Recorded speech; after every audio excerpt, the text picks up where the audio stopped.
and I want to watch the Queen's funeral. So it's on the television here. How would you describe today and the Queen herself? I would say it's a very sorrowful day. I admire the Queen. I admire her very much.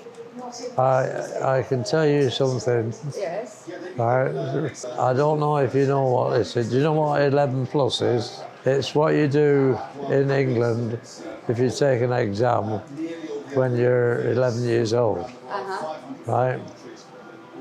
And when the Queen got made Queen, the same day I got to say to go to grammar school. I see, okay. Yeah. You were very young when she became Queen, huh? Yeah, well, I was 11. What do you remember of her initial days? When I was younger, she lived in Malta.